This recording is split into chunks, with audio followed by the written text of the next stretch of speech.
orang berkata, saya hanya mengikuti aturan, saya hanya menjalankan perintah, dan saya tidak bisa berbuat apa-apa. Ketika kebenaran seringkali dikalahkan oleh kebijakan.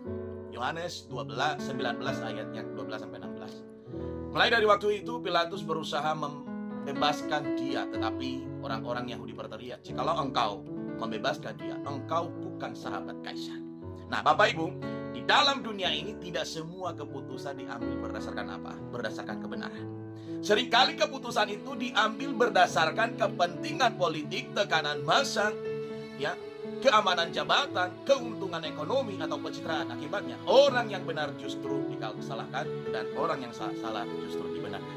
Nah, peristiwa pengadilan Yesus di hadapan Pilatus merupakan contoh yang paling jelas dalam Alkitab bahwa kebenaran dapat dikalahkan oleh kebijakan manusia, tetapi kebenaran tidak pernah benar-benar dikalahkan di hadapan Allah. Pilatus mengetahui Yesus tidak bersalah, tetapi tetap menyerahkan Yesus untuk disalibkan. Demi apa? Demi mempertahankan kedudukannya. Kebijakan manusia seringkali mengorbankan yang namanya kebenaran. Pilatus berkali-kali menyatakan bahwa aku tidak mendapati kesalahan apapun padanya. Nah, itu artinya Pilatus mengetahui fakta yang sebenarnya. Namun ketika tekanan itu datang, jika engkau membebaskan dia, engkau bukan sahabat Kaisar. Saat itulah kebijakan berubah. Pilatus tidak lagi bertanya apa yang benar, tetapi ia mulai berpikir apa yang paling aman bagi jabatannya. Inilah bahayanya ketika kebijakan tidak lagi dipimpin oleh hati nurani, ya. Tidak ada lagi rasa takutnya. Hal seperti ini masih terjadi dalam keluarga yang paling keras suaranya sering dianggap paling benar. Keputusan di kantor lebih mempertimbangkan kedekatan daripada keadilan. Kebijakan organisasi dibuat demi menjaga nama baik, bukan demi kebenaran. Demikian pula dalam gereja. Firman Tuhan mengingatkan bahwa kebijakan yang mengorbankan kebenaran akhirnya menjadi ketidakadilan. Tekanan manusia dapat membungkam hati nurani kita. Pilatus sebenarnya ingin membebaskan Yesus. Namun apa? Suara massa semakin keras berteriak. Mereka berteriak, salibkan dia. Semakin besar tekanan yang dialami oleh Pilatus, semakin lemah keberanian Pilatus. Dia tahu apa yang benar, tetapi tidak memiliki keberanian untuk apa? Melakukannya. Banyak orang gagal bukan karena tidak tahu kebenaran. Mereka gagal karena apa? Takut kehilangan jabatan, takut kehilangan relasi, takut kehilangan keuntungan, kehilangan popularitas. Akhirnya hati nurani dikalahkan oleh tekanan.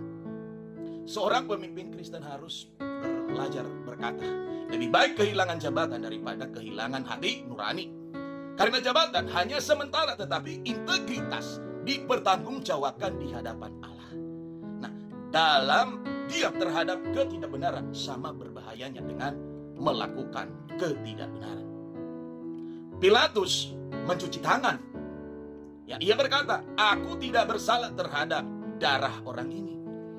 Tetapi mencuci tangan tidak menghapus tanggung jawab. Ia tetap mengambil keputusan yang salah.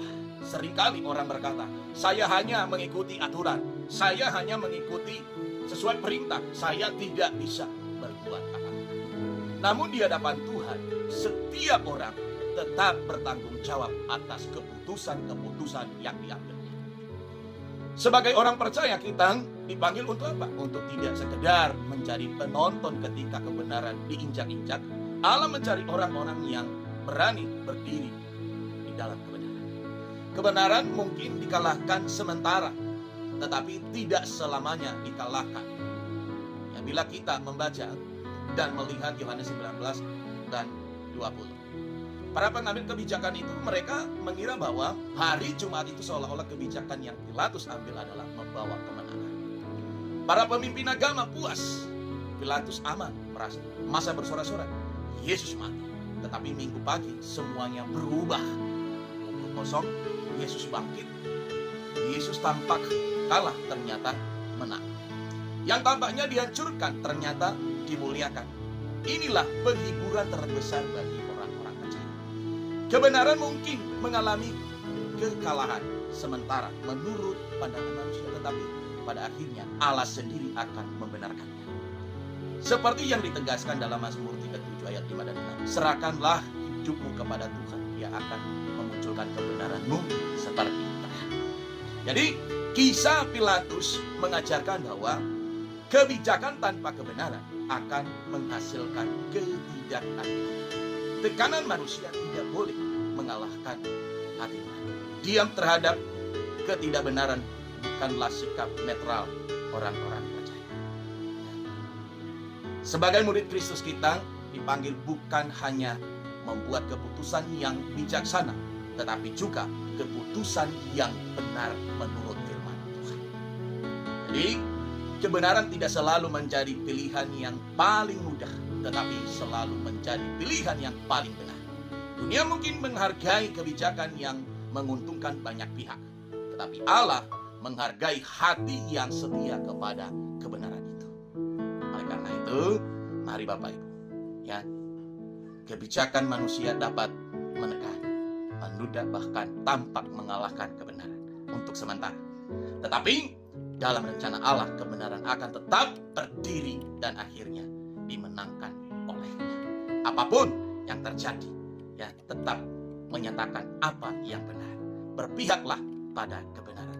Jangan ambil keputusan-keputusan atau kebijakan-kebijakan yang di kemudian hari mempermalukan diri sendiri.